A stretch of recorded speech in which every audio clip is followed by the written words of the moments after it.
Progression from going to become a leader, if you're a leader in a big organization. And okay, so I think that's where underpinning all my work, I'm a big fan, and you said upfront, behavior, human behavior underpins everything.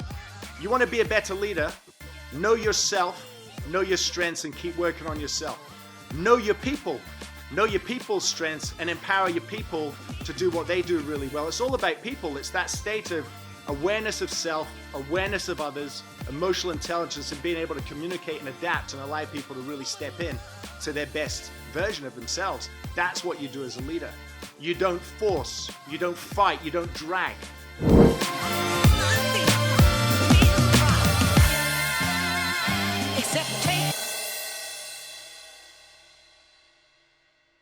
Today, really excited to have Mark Carter on the Few podcast. And I know, Sean, for you, where Mark comes from, what Mark's interest in, and I guess we're not really big on that word expert, but he is an expert is in that human behavior. So I'm going to hand over to you for you to indulge in Mark today. Absolutely. And I definitely say, Mark, I watched your TED Talk recently, your teddy bear TED Talk, and I was nerding out on the concepts and the framework that you had there because, you know, the whole concept of things about perception and influence and stuff like that was really resonated with me because I've been going through that journey myself of learning and understanding and studying, you know, my own psychology and how that works. But then obviously it allows you to understand other people as well. So for today, massive welcome on the podcast, Mark. Thanks so much. It's fantastic to be on with you. Thanks for inviting me. Oh, super excited. It's good to see you again, Mark. So thanks. Me too. Excellent. So what I want to start with is, I guess, clearly you're not from around here originally. So maybe give us a succinct, a little bit of a kind of some of those key milestones of your journey to get into, you know, I guess, specializing in this space that you're in now. Yeah, sure. So I get asked about my accent often. I was born in England, raised in Scotland, nurtured by Europe for 10 years, matured through several round world trips, and then finally made Australia home, which is a bonus because mangoes don't grow in Edinburgh, right? So you got to live here, not Scotland. And then in terms of career path, the succinct one is I worked in banking, wasn't me. Pensions, wasn't me. Sales kind of was me. But then 10 years with Kentucky holidays across Europe, which was the best. How cool would that be? How cool would working in Kentucky and clearly doing it for 10 years must have been pretty awesome, Mark. I often joke, and they use it in my intro on stage quite a bit, that a 13-meter long Kentucky bus is the best petri dish experiment of human behavior on the planet, right? Yeah, just add alcohol. 50 personalities from around the globe. Throw them in this combined tube space, and they're traveling with people they wouldn't necessarily choose to travel with, and you're going to make it all work and mesh together, right? So it's a living experiment in human behavior, and there's so many lessons I took from that environment that just translated to business later. That's the succinct version. So I'm so grateful I had that experience. So I'm sure people are going to be a little bit curious, but what was the most, I'm going off a tangent here, but what was the most interesting experience during that 10 years in that environment? Oh my word, there's so many. I'm going to call it the what if, right? Because people, they got this illusion of Kentucky. It's sun's always shining, never rains, no queues. And the reality when you're taking 50 people is what if? What if 3 people get run over by a car in Venice, which happened to me? It's a city of water. It's a city of water, right? 3 people run over by a car in Venice. What if your coach breaks down and you're stuck on a motorway for 30 hours in a snowstorm? What if? And so I think that was the most fascinating thing, is the stuff you just couldn't even dream up. You know, it's what if, and you just got to handle it. Solve the problems and get on with it. Absolutely. Now, I have actually heard the story from the Kentucky founder. He came and spoke at an event about 2 years ago that I was at. It was very entertaining story about some of the things that he talked about. But let's digress a little. So from there, you know, Kentucky for 10 years. You know, how did you get from there to here now? Yeah, sure. So my boss actually in Kentucky, she turned around one year, I'd been leading tour groups, and after only 2 years on the road, she said, I want you to be my training manager. And I said yes, because it sounded like fun, and I knew we got to play a soccer match in Florence on that training tour.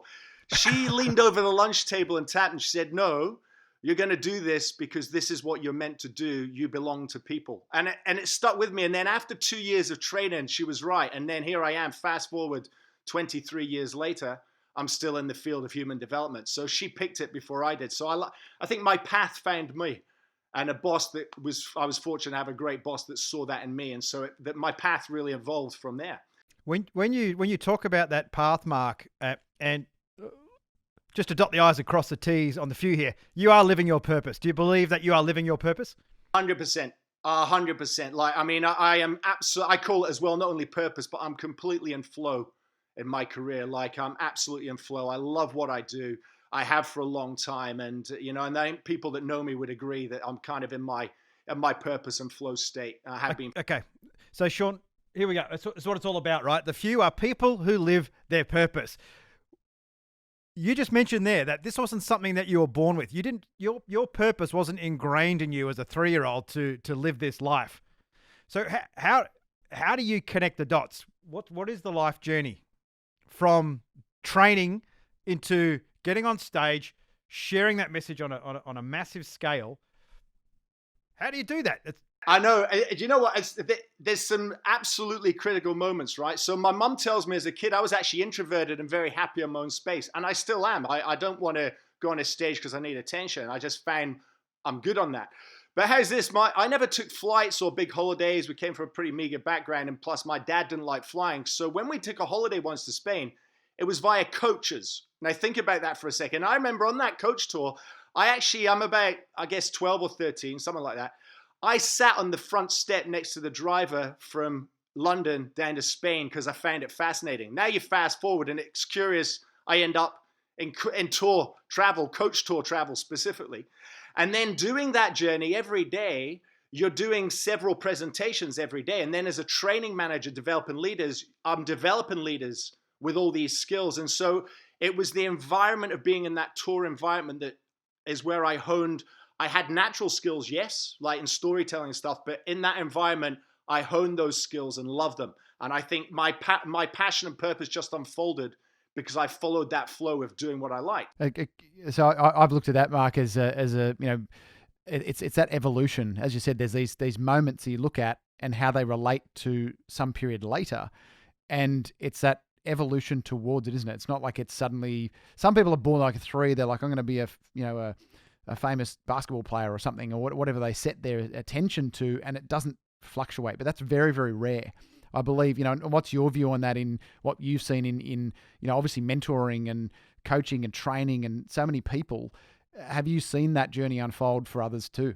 I'd agree with that. I think if you go historic, I love historical aspects. You take somebody like a Wolfgang Mozart who was composing age 5, right? And he was obviously in flow from a very young age. But it's not everybody. There are life events that happen that help you see clearly what that purpose and passion is. And sometimes you've got to fail, right, before you find it. And sometimes, and this is the one thing I'd simplify it to is not to fight or force it, follow the flow, because then you'll find it. If you're trying to fight or force it, it's unnatural and it's probably not meant to be. And if not now, it might be later. Allow it to flow. I think you're right too. It's that if you're thinking what it is and you're chasing it from your head, you're chasing the wrong rabbit, right? It's the one that you're following, as you said, from your heart, that flow piece. It's worth unpacking a bit, isn't it? Because this is probably the first time on the podcast we've really heard the flow utilized so dominantly. Mark, you've referred to it a few times. I know you use it, Sean. It's something. The word is something I've come across recently. The concept of it, I've sort of understood for a while. But unpack flow? Yeah, sure. So I'll give you the context because people, and it's a great point. People have different contexts. I'll reference it to the way it's meant from the model, flow model. Mihai Csikszentmihalyi, flow theory. He's the founder of that flow theory, a polymath. And he'll describe flow being you're in this state of just absorption that you love what you're doing and you lose track of time and consciousness is one way of looking at it. So an Olympic sprinter in flow, that race lasts 10 seconds, but it might feel a damn sight longer. A mountain climber in flow, it takes half a day or a day to climb El Capitan mountain, but the day goes in 5 minutes. It seems to go quickly. So when you're in flow, you just enjoy it. You're in the state of being that you lose this track of time and consciousness, right? And so it's just really doing what you enjoy and getting into that state where you're in your kind of own peak performance. That's one way of looking at it. That's the context I'll use it here. Yeah, and I think that's one of the things that a lot of people in business that don't, they're so distracted by 50 different things, trying to put out 20 different fires at once and phone calls and emails and this. that they never actually give themselves an opportunity to get into a flow state within their business. It's just this constant change, interruption, and they're never actually getting to a level of depth in the work where it actually has any meaning whatsoever. And I've found the same with the flow is about, you get a lot of the kind of soul food from the going through that, a lot of ups, a lot of energetic lift and things like that comes from doing that. But when you're just skating on the surface all the time, it's really challenging. So how have you managed that in over your career? I want it. This flow thing's awesome. So I want this. I want to climb a mountain in 5 minutes in my head, even if it takes me all day. Can I do that with everything else in life as well? Well, that I was going to say, if climbing the mountain is your base skill, right? So that's a great point, Sean, your flag as well, because part of flow then is learning to know what you should be doing and also what you shouldn't, right? So my flow is the creative build of content and going on stage and storytelling. My flow is not sitting in a cupboard analyzing data spreadsheets and fact sheets for 8 hours straight. That's somebody else's flow. That's somebody else's strength. So being in flow, and back to your point, Sean, is a lot of business owners I've found, they especially, you've got to think about the layers of human behavior.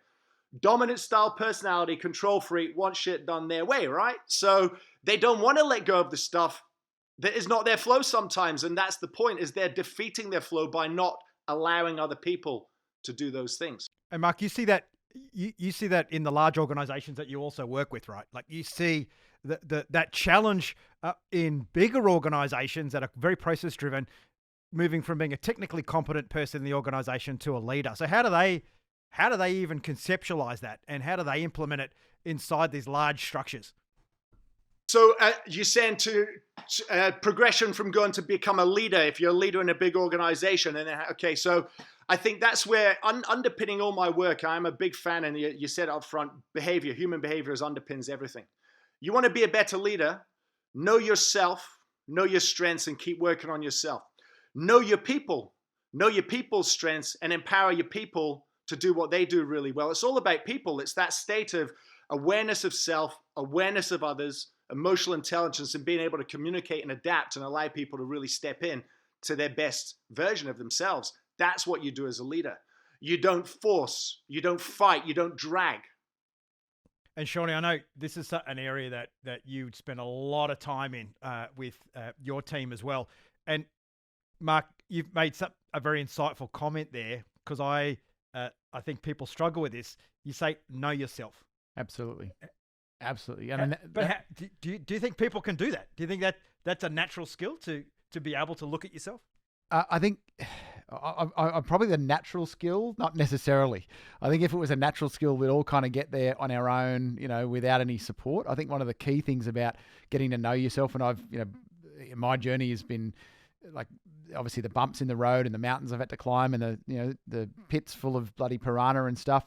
But in getting to that goal, it's required a lot of support from other people who are further along that journey, who actually can see a version of you that you can't yet see. And so that's when and for the last 15 years, I've had mentors in my own life, businesses and things like that, when I finally realized I actually needed to ask for help. And that in itself is, I guess, where I then saw the benefit that they provided and then became that myself. So in my own journey, like yours, Mark, I was being exposed to it, but then it was like, hang on, that's actually where my purpose and my passion is. It's actually in doing what these people are doing for me. And that journey itself of self-discovery has meant that I now actually know what my values are. I know who I stand for, what I stand for, and who I am. And because without that, what have you seen the consequences of people who don't know themselves, who get into a leadership position? What have you seen the sort of, suppose, the fallout of that?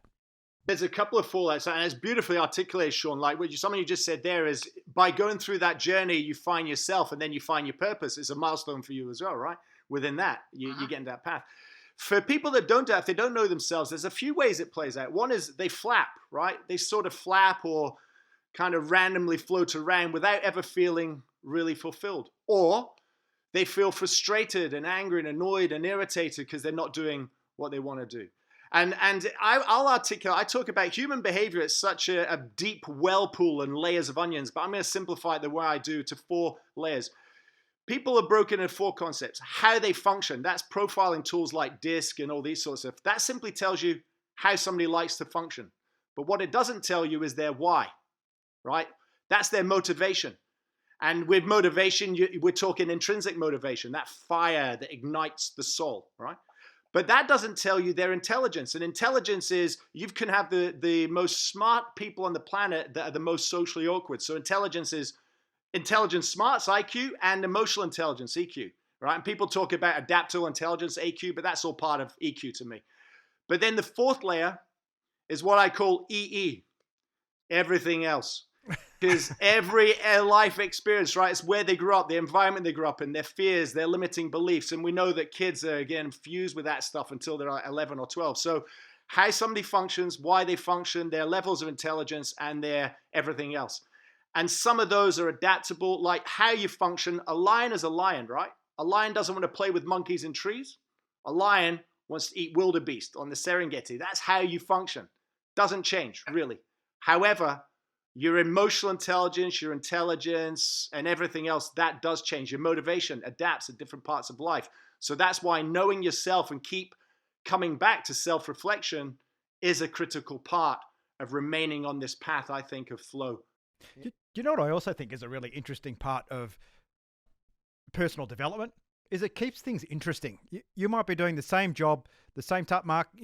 You do this pretty much the same thing day in, day out. You have a business, you have a mentoring style. Everything you do is kind of the same. It's adapted to different situations. Sean, I'm the same. But the really interesting thing, don't you think, about personal development is it just keeps life interesting. And learning stuff about yourself is some of the most interesting things you can do. Completely. Plus, life's continual learning, right? And I think there's an amazing effect I love called the Dunning Kruger, right? Which is people who are not really skilled at something will overestimate their skills and ability to do it. And by the way, we've got world leaders that do a pretty good job. I've heard that referred to as well as the optimism bias. But then you've got people that are actually really skilled at something, are self-aware enough to know that they could be the best person on the planet for it, yet they know they've got room for growth and they'll score their skills really quite low, you know? So it's that continual learning. Life is a lifelong journey of continual learning, relearning, unlearn, relearn. And when you're really smart, you keep doing that. So personal development and growth is always, I think. One of the things that I've seen a number of years ago now, but an image was popped up a few times on Facebook as an image of all these animals. Had an elephant, a lion, a monkey, and a goldfish in a bowl and stuff. And the person is at the front of like a class and it says, "Right, class, today we're all going to climb that tree." Right. And I love I love what it's actually saying there. It's like, if somebody says to you, "Hey, Boo, I think it's going to be a great idea if you climb that tree," but you're a goldfish, you can try and climb that tree to your heart's content, but you're going to have a bit of trouble, right? And that's that concept of not actually knowing that, hang on, who am I? Who am I? My core identity. And that's that piece of learning to really understand ourselves and what is our identity when we remove all of the filters and all that sort of stuff as well. And I think that's kind of in line with what we've been talking about. It was Albert Einstein actually said a quote, something along the lines of, if you judge a fish by its ability to climb a tree, it's going to spend its whole life thinking it's stupid, right? That's an Albert Einstein. Exactly. I think that's what you're talking in the picture there. Yeah, that's flow as well, right? A fish isn't going to be in flow climbing trees. A fish swims, that's flow as well. Find what it is you are meant to be doing. Okay, guys, but here we keep talking about knowing yourself, knowing your team, yet we all observe in all the organizations and the individuals that we deal with, often an inability to do it. So how do we help people? Like, how do people learn about this self-awareness? Or one of the big things I've learned in life is park your ego, not your big ego. I think people confuse it, but just park yourself out of the equation. But how do people do that, practically speaking? What are some of the cues or behaviors you've observed that shows you that someone is in denial? Yeah, so I'd say in a business sense, one of the first ones is we're all inherently hardwired, you understand, to observe these sorts of things because we're sapiens of 70,000 years. We've evolved our communication skills with subtle clues. I mean, you guys could walk in a room and even though nothing's being spoken, you damn well know there's been an argument just there before. You can tell the energy, right? We're hardwired with amazing clues. Our brains are still just being calculated. So understand that there is, just with a bit of attention and focus, you already are armed with some fundamental capabilities. However, what kills it or prevents it in a business sense, and I'll be frank, is that when businesses are busy and business is normal, one of the first things they sacrifice from the calendar is what? Development. Training and development gets sacrificed, and that's what's needed to learn, right? And we're in this world, I call it the candy floss economy, right? You look at candy floss at a fun fair on a stick, it looks really vivacious and full, but it scrumples up to freaking nothing. Yeah. That's the economy we're in, this candy floss economy where people are learning through 1-minute videos. Who the hell learns anything through digesting 1,000 1-minute random videos? You can barely remember which ones you watched. Yeah. That's not That's learning. a great point. Learning is absorb it, set something in action, consciously apply it in action with habit, behavior, until it's now hardwired as a new skill. And so you think about that when businesses are busy, and not just businesses, individuals, they are sacrificing their own development, conscious development plan for the sake of being busy sometimes. That's where one of the biggest flaws is. You want to learn about the depth of human behavior. I mean, I'm accredited, as many people listening to this will be, in behavioral tools. You don't need to be. Not everybody needs to be accredited in them, but if you want to apply the skills, spend the time to actually understand what's going on and then adapt your behavior with practical action plans. That's the thing I find that is often missing. Does that make sense? Absolutely. Absolutely.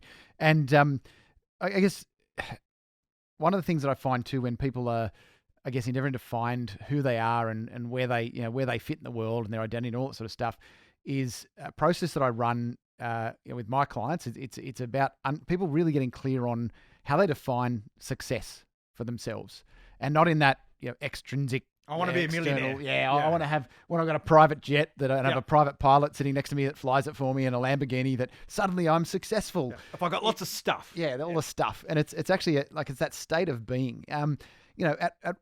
When you wake up in the morning, and I'm going to say most days, not every day, because it's not perfect, and sometimes you have a bit of a shittier day, but do you feel successful, or what do you perceive success as in from your perspective? Yeah, I love that. It's a great point, because it is such a subjective view, right? People are going to have different measures. So my measure of success has got nothing to do with the stuff, right? It's got nothing to do with the tangible wealth and having stuff. My success is in its simplest form is, have I made a difference today to somebody, even if it's one person? Can I be a really decent human being and impact somebody in a positive way today? And I'll share. The reason I have that is I had the best compliment of my life, I think, ever a couple of years ago. I had a Kentucky reunion, and there was a guy there, Grant. I hadn't seen him for I'm going to say 16, 17 years. And he told me about something I did when I was washing dishes in a kitchen in Austria, that he took as a message to his business when he built a business. He made all these people millionaires in it. And you go, these minor things that you think are so mundane tasks that are crappy, but in the manner with which you do something is impacting somebody, and you may never know it. And I've really bought into that over many years. So my measure of success, can I be a decent person today and try and make a difference and just be a great guy to somebody and make a difference to somebody's life? So that's the starting point. And then I guess professionally is, am I moving progressively towards creatively the things I want to achieve? Forget whether I get it done this day, but am I moving progressively forward? To me, those are the simplest ways to measure success, and just let go of all the other crap. It's interesting how similar, when I've asked this question of a number of people who are working in their purpose, they're in flow, all that sort of stuff. Because my definition of success, which I've had very succinctly defined for some years now, is the freedom to choose and the impact I have on those around me. So it's the same thing. So I found that during the lockdown phase, the recent lockdown phase, that not being able to choose as much, but also not being able as much of an impact, it actually made me feel on some level that I wasn't feeling as successful every day, because I wasn't able to have the same level of impact primarily. The choice piece I think is less so, but I've realized that it's really the impact piece that I was missing in that process. And well, I think Sean and Mark, you would be the same, because I've certainly found this since I've started to get into coaching and speaking, is truly understanding the value of having people follow you or commit to your message, and I think I read a statistic once where most people think they're boss or they're leaders. 69% of people believe they're in it for themselves. And I think when you flip that coin and you start to live a life which is about everyone else, that's success. Letting go of stuff and understanding that value. Mark, was there an epiphany or a moment that you had where you get that warm glow, you get that depth of meaning, and you just realize being selfless as a leader and an influencer is what it's all about? Yeah, I think there's many. It's a great point, and I think there's many times that's happened. And it's simple as even when I was back on tours, right? It's, just giving generously to give a great experience. And when people leave that trip going, wow, this was an experience of a lifetime, that's the starting point of it. Doing everything you can to make that happen. And sometimes it's a tough environment to work in. I mentioned there, I genuinely, I'd always worked on this, but the biggest one was literally my friend Grant, this minute, stupid thing of, I was washing dishes apparently. And he looked at me, turned around and tapped another driver. He said, look, how does Mark do this? I'm like, what are you on about? He said, you made it inclusive and everybody was having fun. And all they were doing was washing dishes and it set the place on fire. That's an art, mate. That is an art. Right? Yeah, but and he took that to his culture. He referenced it to, it was kind of similar to the way he built his culture because it was like, just making things fun and being present. So I think there's many epiphany moments, but that, I kid you not, was probably the single greatest one. Finding out about that silly moment 16 or 17 years later, the impact that had, Incredible, isn't it? That something as simple as washing dishes can have that impact, and it's a story for you, and it's there in the forefront of your mind when you. I won't tell you the rest of the story, but the rest of that story is amazing. But I think the other one is, and if I go back to when I started training in corporate in Australia, I think the other one was I really got this idea, and I used to train it often, which is there is a consequence to your choices and actions always. Always. And you've got to be ready to wear that. And it's when you really get that in itself is enough to drive how you're being and who you're showing up. That's a really interesting point, because one of the things I find when you're in an environment where you're talking about peak performance is a lot of feedback from organizations where I think there's a control mechanism where there's this leadership via control is, I can't get people to do that, or they won't do what I say because in this organization, there's no consequences. And people think a consequence has to be a punishment. What do you think when you say that, Mark? What are you talking about in terms of consequences? I call it a dichotomy. So and you watch the TED Talk, so you'll know I've got this value model, and what I call service value has got 4 dichotomies. One of them is possibilities and consequences. Now, they're neither positive or negative. That's just the reality. There's possibilities and consequences to everything we do. And whether it's good or bad is a meaning we give it. But that is always at play. It's just always there. Now, if you want to give it negative meaning, to do with businesses, I love what you just said, and it made me think, Boo, that in a business, there's one thing I would call that can be the razor's edge of success in a business, and culturally. And it's what I'll call discretionary effort. Now, think about that for a second. Discretionary effort, which means, as a leader, if you're asking or demanding or hinting that your people should be working longer or doing things differently, it's no longer discretionary, is it, when they give that effort? You've just killed the magic ingredient. So you want to build a culture where you absolutely are encouraging discretionary effort, and you do that by certain mechanisms of the culture you build, the way in which you coach, right? That path of coaching people and the manner. When you master those skills properly, right, and that's a simple one. Here's a quick tip. Managing versus coaching. Simple difference. If you're telling people what to do, you're managing. If you're asking questions and allowing self-discovery, you're coaching. Don't think talking with them is coaching, because it's not the same thing. How are you having that conversation? And try and tap into discretionary effort. That's a good point. I think I'm letting that point sink in a bit because I want to talk about accountability there, because discretionary effort, right, is about making an effort to do something.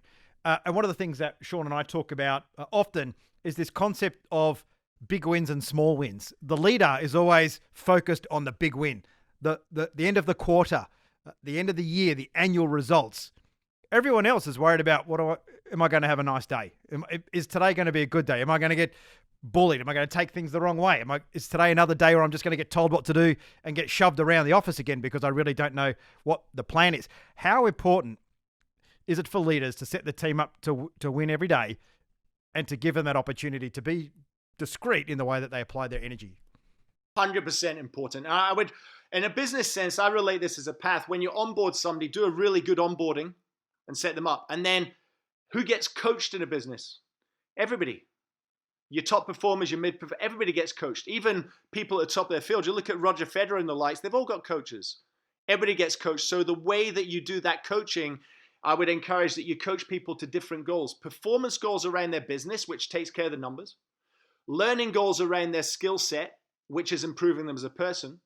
And personal fulfillment goals, which takes care of the soul and spirit. And make sure you're coaching holistically the person, not just coaching to get in the numbers, which is typically what can happen with some businesses. Yeah, see, it's. I love that framework, that holistic coaching and that holistic, growth of you're actually growing the person with an authentic, care or genuine concern about them becoming a better version of themselves. I think a lot of business owners that I've observed will be focusing on the first one, which is about the results, not even the skills. Just how do I get you to get me more results? But that's I think that's ingrained in people. That's what they believe is successful, or that's what business is. Yeah, business is results, results, results. Well, I'll share with you an example, because I used this with a manager years ago because it was needed. It was getting frustrated at people not hitting numbers, and his plan was, I want you to go out and train until they've got it fixed. I said, well, that's a problem, isn't it, right? Because imagine for a moment I'm the coach of the Australian soccer team, and imagine the last World Cup, but I'm not allowed to watch the game. I'm in the dressing room. You come in at the end of the game and you tell me the final score was Brazil 3, Australia 1, fix the team mark. How am I meant to do that? How am I meant to do that? I've got to watch the game because it's the behaviors of what they're doing that I need to coach, not the results. But you get the point, is a lot of managers and businesses are looking at numbers. They're not looking at the behaviors and the actions. So true. And that's why you got to coach the behaviors, and the numbers take care of themselves. Numbers in any business are a lagging indicator to the behaviors, actions, and culture of a business. Absolutely. And the way I frame it with my clients is you've got it. Let's say you have an outcome, all right, and someone goes, "Oh, that was a crap outcome," blah. It's like, hang on, well, it's just an outcome. You're just labeling it as bad, right? So it's an outcome. Let's say the outcome's not what someone wanted, but then they'll either go, "Oh, you shouldn't have done this, boo. You should have done that." It's like, it's cost me $5,000. Well, then it's like, "Oh, that was a bad decision." That's the next step before it. But as like you're saying, it's what I do is you got to go back to the thought process. What was the thought process? And train the thought process and analyze the thought process in a, let's use the afterburner framework, and it's a nameless and rankless approach to debrief it and go, well, if you had A, B, and D, right, and you made a decision because you had A, B, and D, and that caused a negative outcome, it's like, okay, well, actually, if I give you the context of there's now A, B, C, and D, you're missing some context. What decision would you have made then? Oh, I would have done this instead. Okay, what would our likely outcome have been? So it's that piece of focusing on not the outcome and giving people grief about the actual result, because that ultimately is a leader, and that person who is, as we're saying here, the leader is coaching and developing the team. We're missing that opportunity to now have that person completely understand the context around that, have the right thought process, and get the right outcome each time after that, rather than hitting them with a stick. 100%. Look at untangle and then coach properly, which is allows self-discovery. Nobody's got enough words or wisdom on the planet to tell anybody how they should do anything, not even the Dalai Lama. We discover it through life experience. So that's why, again, coaching, it's asking the right questions to allow the person to self-discover a different choice.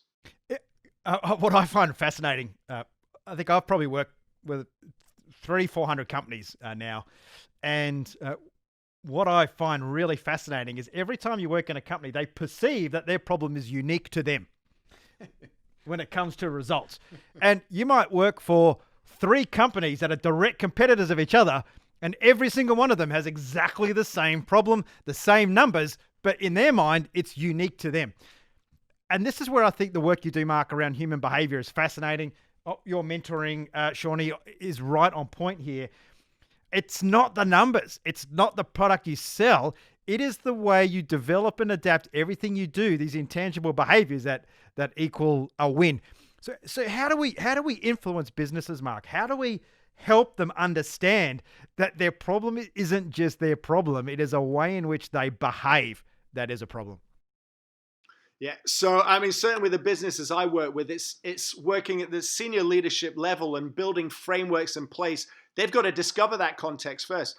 And some of them do. Some of them really get that. If you rewind, make it exaggerate, 20, 30 years ago, greed is good, right? Gordon Gekko, Wall Street kind of mentality, greed is good.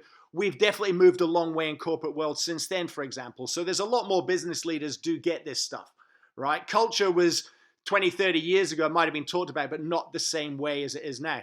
Same as well-being of employees and people in the workspace. So I think, and look, I think the world is having to repair itself as well, still from that mindset and that mentality. absolutely. And so it's, so long as you've got some core pillars in play, like working on the culture, working on development frameworks and plans, working on skill set improvement, and you've got those pieces of the puzzle, and that leaders are then armed with the skills to be able to enact on that, then you're already up and winning. And that's, so long as it's getting those pieces of the puzzle in place to start with. And to be frank, some businesses are just behind the eight ball with that. There's definitely businesses I've worked with where they are still ingrained in the results only, and it takes them 3 years to get the traction because they're too busy still looking at numbers, not the broader picture. Yeah, I remember seeing a statistic somewhere. I think it was a strategy to execution study that McKinsey's did, and they said organizations that use finance to plan strategy are 7 times more likely to fail than organizations that use behaviors. Well, they're spotlighting the wrong thing. That's the thing. And the thing is, they can get short-term wins. They might get the quarterly goal, right? And then that person gets their bonus or whatever, but they don't get the long-term, sustainable, repeatable, predictable results that you get by developing an incredible team. You know, I've just finished watching the Michael Jordan, the Last Dance series, on Netflix, and the context of how somebody can go and win the championship 3 times in a row twice, and the second year, like 5 months after he came back, then winning it again the second year after he'd stepped out of basketball and all sort of stuff. It's come down to a team. Initially, when he first started, he even felt it was more about himself. But then as soon as he switched it to, we need to develop the whole team around, yes, we've got a key asset, but the key asset is not everything. As soon as they built the team and used everyone's strengths and developed them together, that's when they started to win championships. 100%. And it's that collaboration, right? Yeah, you might have some superstars and rock stars. I wrote a piece on this, and it's relevant to a Vienna concert, right? When you go and watch a Mozart concert at Vienna, everybody's applauding the virtuoso violinist. But what about the triangle player back corner that's thrashing away at a heart attack pace? But when you listen to the track, the triangle tingling away is what gives it the edge. He's the percussionist, but an important piece of the puzzle. Let's applaud the percussionists, right? So everybody plays their role towards this symphony of result, whatever part they play, and it's that collaborative effort of everybody in flow and helping each other. And to add to what you're saying there, Mark, a lot of the time, when businesses make that decision to invest in their development of their team, and let's say it is more holistic, they tend to develop only the people at the top. Because the problem is, if you've got weak foundations in the broader team as well, it doesn't matter how much you develop the guys at the top. It's then up to them to now use what they're learning to develop. What you need to do, I think, is for teams, is to develop holistically the team and give them all the opportunity to grow together, not just the leaders, because you're missing a massive opportunity to then grow some leaders up from within your team that will stand out and shine and really give you that long-term, return on investment of human capital. I'd add to that as well, 100%. I see another side of that as well, though, is that yes, they invest, like leadership will keep investing in their leadership for sure. But if you look at the whole business, who often gets worked on are people not hitting their results. Yep. Yeah. And the top performers are left alone. But who should get coached? Everybody, ideally, including your best performers. You coach and take different paths with them. So it's back to that whole thing of who gets developed? Everybody. Individual learning development pathways, curated for the individual based on skills and strengths and gaps. Everybody has that pathway, top, right down. And you flagged about the white paper. I think you said McKinsey, where they look at the financials. I can't remember where it was, but another one I read, which was, they look at the levers that businesses are pulling to predict their success, and especially in a downturn market. And one of those big levers is how much is this business investing in their development and training of their people. And yet, like I said before, it's often that when we're in a downtown like we've been lately with the COVID lockdown challenge, one of the first things that gets sacrificed is development. Absolutely. One thing to add to that, Mark, too, it's not only in a downturn. It's like you said earlier on, it's when if kind of people are working on it and then they start getting successful, it's like, okay, well, now I can stop getting that support and that growth and that development. And the problem is that they revert. Imagine you're a tennis player and you manage to get into the top, the top 100 tennis players in the world. Does a tennis player then go, cool, I don't need you as my coach anymore. Well, Bill. Nick Kyrgios Do it does. on my own. Yeah, but But okay. but I think everyone else, But yeah. everyone else, what do? They double down. They actually double down on investing in development and learning. And the same thing in a downtime. And I've seen this in, when the initial, COVID zombie apocalypse, for want of a better term, happened. And running a group which is small businesses, and I was like, oh crap! And these I've got to, I'm vested in. I'm part of their team. I've got a connection with every single one of the people that I work with, and it's like they're gonna be hurting, right? And that's gonna have an impact on what we do. And initially I was thinking, well, that's going to mean that people are just going to, as you said, tighten their purse strings and go, I'm not going to invest in anything. But we've actually grown like 15% in members in that period because people are going, oh shit, I need some help. And I was like, okay, well that makes sense. But even myself was like, oh, are people going to all start pulling back from this as well? But in the end, it's at every level, businesses can benefit from getting that support and that guidance that actually allows them to see things tomorrow that they don't see today, because that could make them, that could give them a return on investment equal to or 100 times what they've just invested in getting that piece of knowledge or that perspective. And I think that's where the egoless approach is, that people are able to let go of the survival instinct, which is, I've got to make this about me. I've got to survive, and double down and go, actually, the good decisions right now, the smart decisions is invest. Because one day it'll bounce back. This is, like for me, I think this is the best time in the world to market, because everyone's stopped marketing. Everyone has stopped training. They're in survival mode. So that space is starting to open up for small disruptive organizations and people to get their product or service out there. So Mark, if we thought about fulfilling our purpose and living our purpose, and we looked at it as that was a big rock wall. I know we like analogies here. We're getting away from sports team into rock climbing. And you looked at that big wall and you were trying to find the 3 best anchor points to climb up. What would you say the 3 top things would be for someone to be a good leader or to fulfill their purpose? Where would you say the first 3 rocks are to grab a grip? So I think we covered one of them, which is really know yourself, know your strengths, and know what you're great at and what you should be doing, and know what you're not great at, and know who those people are that can fill those gaps for you, and be that best version. Keep working yourself. That'd be one. The second one would be genuinely to be more generous and selfless in your approach, because reciprocity is going to kick in. Do everything you do with an intent to make a difference, no matter how small. Do everything you do to the best of your ability, because by doing that, you build a habit of just excellence in what you do, even when you're doing the big things. And for me, and I know this is where this podcast series will be beautifully interesting, because you're going to get different slants from everybody, of course, right? But you'll see commonalities. But I would say that the third piece for me, and it's definitely a part of my path, is trusting intuitively the creativity that I bring to the table, because my creative approach is part of my success. There is no doubt about it. So work on yourself, keep working on yourself, allow that creativity to flow for me. And more importantly, do everything generously and selflessly.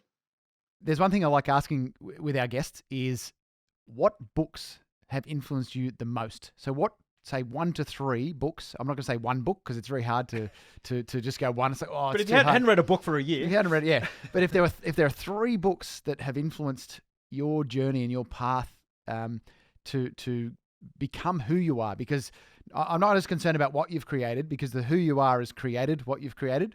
So it's more importantly about who you've become. What was the 3 biggest influences? I'll say this is beautiful as well. So I'll give this context. My mum was a librarian. I grew up with books, right? And now I'm an author now as well. It was kind of destined. I always know I was going to write a book. So I love books, and with mum as a librarian. The first one I would say is a friend of mine many years ago, when I was toggling between New Zealand and Australia, before I moved to Australia. She gave me a book by Julia Cameron. She was the ex-wife of James Cameron, the director, and the book was called The Artist's Way. And it is a 12-week DIY course, self-paced course of opening up creativity. That is absolutely one of those books, and it was gifted to me. So talk about flow and serendipity, right? So that's one. The second is Paulo Coelho, but I'm not going to cite the one that everybody cites, which would be The Alchemist or something like that, right? Yeah. I'm going to say, By the River Piedra, I Sat Down and Wept, by Paulo Coelho, which teaches a lot. Paulo Coelho is a genius at writing about an important concept, which is love. And that book really teaches about the concept of unconditional love, which most people just don't get. They place conditions. And I think that has been absolutely loving yourself and loving other people and respecting other people. It sounds bizarre, but that book. The third one, I'm kind of torn. Two spring to mind. Bryce Courtney was my favorite author. He's the only celebrity, if you want to call him that I ever bothered changing a flight for so I could meet him at a book signing, because I'm not into celebrity. I don't really care about it all. But I changed my flight because he was my favorite author. And if you know Bryce's works, he wrote these big, massive books, but he did this small coffee table book. And it's called A Recipe for Dreaming. And he had it illustrated by his friend Ann Williams. And it's just short parables of philosophies for living life. That book is absolutely wonderful. It's either that one or, bizarrely enough, Asterix the Gaul. I grew up, I read Asterix comics my whole childhood. There you go, right? It's going to be Asterix the Gaul or Calvin and Hobbes, the cartoon books, right? I'll tell you why. It's because I just remember them from childhood, and I remember the way they were written and drawn and creatively drawn, and it just always stuck with me. And I think that's had a play in terms of how I storyboard and build stuff And out. always a team. Everything they did was a team. My love for history, I build in history in everything I do. So I think those, they're a bit quirky, but I'd say those ones.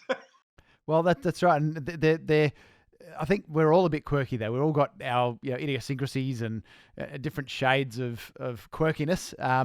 And what I love is the fact that he doesn't just quote 3 books that everyone knows. These are books that now people can actually go, well, that's interesting. I've read The Alchemist, but I didn't know that he wrote other books because there's one that stands out so much. So I think that's really quite beneficial. So And demonstrated the humility, not to mention his own book.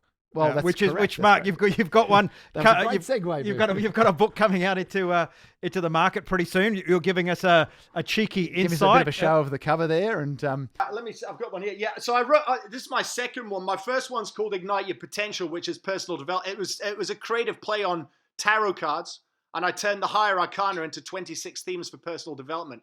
That was my first book, and it's an app and everything.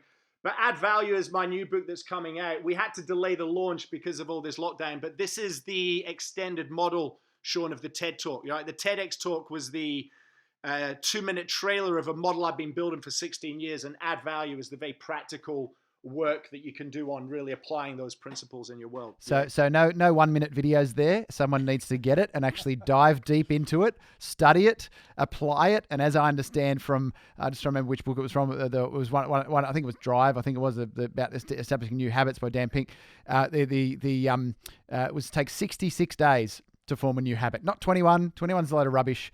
For your neural pathway to compete with an old neural pathway, you need to be doing that as part of you to assimilate it for at least 66 days. So, mate, if it's got anything to do with my kids brushing their teeth, it's about 4 years, I think. Yes, definitely. Can I just say something to that? Because I get all that. I mean, behavior is the field I work in. I've heard the 21, the 66. I've got a different slant again, which it makes you ponder, right? Yeah. And you can apply it to something like Alcohol's Anonymous, right? Because you know the principle there, you turn up and then you state your days. So the question is, at what day did you have the habit of no longer drinking? And the answer is really the day you made the choice. How do you know objectively the defining day? And I think if the motivation and drive is significant enough, the day you've made that decision, it's also done.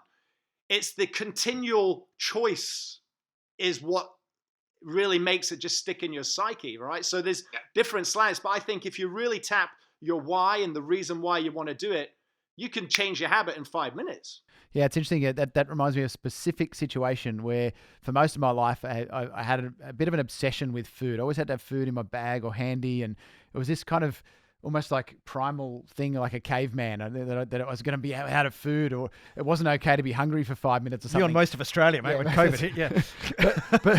but there was this, it was about 3.5 years ago now, when I'd been talking with a good friend of mine who's a very high level a nutritionalist and various other skills that he has. And he was suggesting and recommending to me for my own energy and state and stuff to endeavor to try intermittent fasting, right? And to try that as a not as a diet or as a eating regime, but to just do it as part of my lifestyle. And 3.5 years ago, there was a bit of a tumultuous period. Some challenging stuff happened around with my friends, and it really got me to kind of pause. And I literally remember waking up one day and went, I reckon I'm an intermittent faster now. And I literally, from that day forward, it was, as you said, the decision just happened. Now, there'd been some work prior to it. I never tested it. I never tried it. I just woke up one day and went, okay, this feels right. And it just was. And it's never It was gone done, back. right? And that's so sometimes you make a decision, it's actually already a habit because it's so strong that it becomes that. Others, though, you make the decision and you've got to keep making the decision every day. Every day. For life.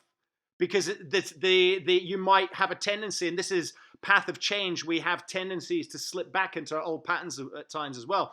And that's why with AA, it's I'm always an alcoholic, I've got to choose it every day. Or from the day I've chosen to not drink, I'm not going to drink.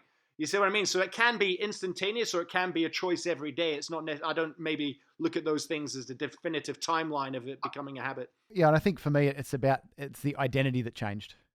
It was actually that I identified with that concept now as me, not as this is something I should do. This is it was someone I should be. And I think that for me was the distinction. I love it. I had a similar one, Sean. So just a month before COVID, I actually decided I was going to go vegetarian because I just felt like a change. And I've been pescatarian now I went pescatarian in the end, months since before this. It was just a choice I've made. And I've not missed it at all. And not drinking either. That was another one. I've not had a drink for months either, but it's just easy choice. Fantastic.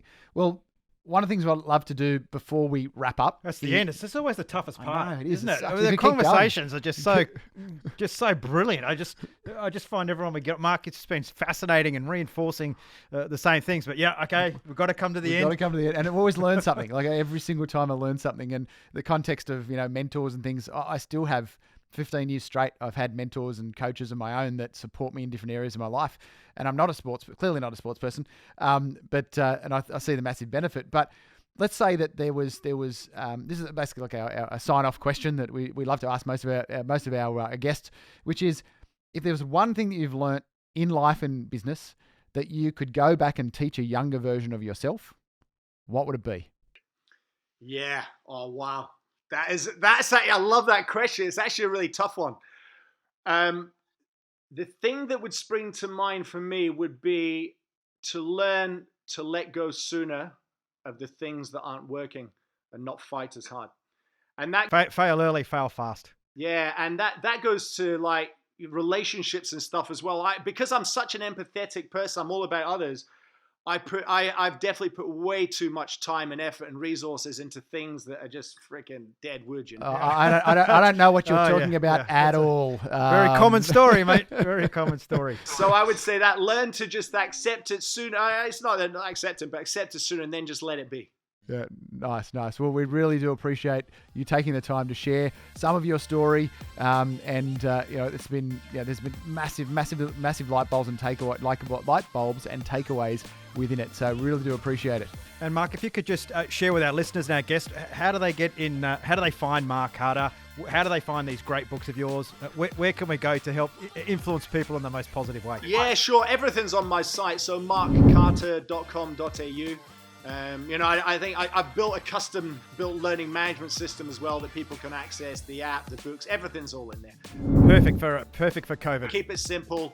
Everything's there if people want to get it. We'll tag it in the show notes anyway. That's great. Thanks very much. Very much, guys, as well. Really appreciate you inviting me on. It's awesome having a chat and seeing you guys again as well. But thank you so much for inviting me in. And that wraps up another episode of The Few.